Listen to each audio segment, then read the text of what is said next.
എല്ലാവർക്കും നമസ്കാരം. വളരെ ദുഃഖകരമായിട്ടൊരു വാർത്തയാണ് ഇന്ന് നിങ്ങളുമായിട്ട് പങ്കുവയ്ക്കുന്നത്.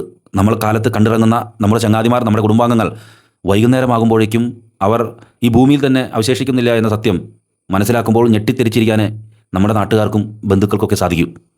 എൻ്റെ ബാല്യകാല സുഹൃത്തായ പെരയപ്പാടൻ ജോണി മകൻ ജോസഫ്, 41 വയസ്സ് എന്ന ചെറുപ്പക്കാരൻ കുടുംബമായിട്ട് ജീവിക്കുന്നു. ഭാര്യ മരിയ, മക്കൾ 3 പേർ. ജോസഫിൻ്റെ ജോലി വാട്ടർ അതോറിറ്റിയിലാണ്. ആദ്യം KSRTCയിലായിരുന്നു. പിന്നീട് അതിനുശേഷം വാട്ടർ അതോറിറ്റിയിലേക്ക് മാറുകയായിരുന്നു. ജോസഫ് ഇപ്പോൾ ജോലി ചെയ്യുന്നത് വൈന്തലയിലുള്ള ജലശുദ്ധീകരണശാലയിലാണ്. അവിടെ ക്ലാരിഫിക്കേഷനാണ് നടക്കുന്നത്. വെള്ളത്തിൻ്റെ ഈ വെള്ളം പുഴയിൽ നിന്ന് അടിച്ച് വലിയ ടാങ്ക്, ഏകദേശം നമ്മുടെ ഈ കൊരട്ടിയിലുള്ള ജലശുദ്ധീകരണശാലയേക്കാളൊക്കെ വലിയ ടാങ്കാണ്. ഏകദേശം ഒരു 20 അടി താഴ്ച, അതുപോലെ തന്നെ ഒരു 6 ലക്ഷം ലിറ്റർ വെള്ളം ഉൾക്കൊള്ളാവുന്ന വലിയ ടാങ്കോട് കൂടിയിട്ടുള്ള ജലശുദ്ധീകരണശാല. ഈ കലക്ക് വെള്ളം ഇടയ്ക്കിടയ്ക്ക് കയറി വരും. അപ്പോൾ ഈ സാമ്പിൾ എടുക്കാൻ വേണ്ടി ഇടയ്ക്കിടയ്ക്ക് മുകളിലേക്ക് കയറണം. ജോസഫ് ഒരു 5 മണിയായി കഴിഞ്ഞപ്പോൾ ഈ ടാങ്കിൻ്റെ മുകളിൽ നിൽക്കുന്നതായിട്ട് കണ്ടതാണ്. സാധാരണ ഇതിൻ്റെ മുകളിൽ കയറി ചെരുപ്പ് ഒരു സ്ഥലത്ത് ഊരി വെച്ചതിന് ശേഷമാണ് ഈ ടാങ്കിൻ്റെ മുകളിലേക്ക് നടന്ന് കയറുക. അങ്ങനെ ജോസഫ് നടന്ന് കയറിയിട്ടുണ്ട്. പക്ഷേ എപ്പോഴോ ജോസഫ് ഈ ടാങ്കിലേക്ക് വീണിട്ടുണ്ട്.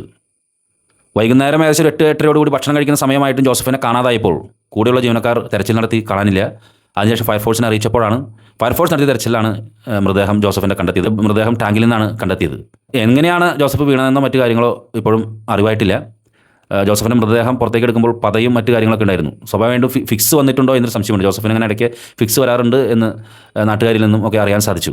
ഞെട്ടിത്തെരിച്ചിരിക്കുന്ന ഒരു അവസ്ഥയായിരുന്നു ഈ വാർത്ത അറിഞ്ഞതിന് ശേഷം. ഞാൻ താലൂക്ക് ആശുപത്രിയിൽ മറ്റൊരു വാർത്തയുമായി പോയി തിരിച്ചു വരുമ്പോഴാണ് കാടൂറ്റിയിലുള്ള മുൻ മെമ്പറായിട്ടുള്ള ജാക്സൺ എന്നെ വിളിച്ച് ഇങ്ങനെ ഒരു വാട്ടർ അതോറിറ്റിയിലെ ജീവനക്കാരൻ മരിച്ചിട്ടുണ്ട് എന്ന് വിവരം അറിയുന്നത്. അത് ജോസഫായിരുന്നു എന്നുള്ളത് അറിയാൻ പാടുണ്ടായിരുന്നില്ല. തിരിച്ച് ഗവൺമെൻറ് താലൂക്ക് ആശുപത്രിയിലേക്ക് വീണ്ടും എത്തുമ്പോൾ അവിടെ 1-ാം വാർഡ് മെമ്പർ, മേലൂർ ഗ്രാമപഞ്ചായത്ത് 1-ാം വാർഡ് മെമ്പർ MS ബിജുവിനെ കണ്ടപ്പോഴാണ് കാര്യം ജോസഫാണ് മരിച്ചിട്ടുള്ളതെന്ന് മനസ്സിലായത്.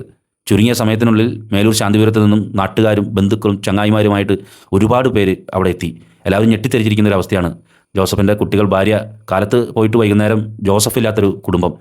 വളരെ വിഷമകരമായ സംഭവം. ഇതാണ് നമ്മുടെ ജീവിതം എന്ന് പറയുന്നത്.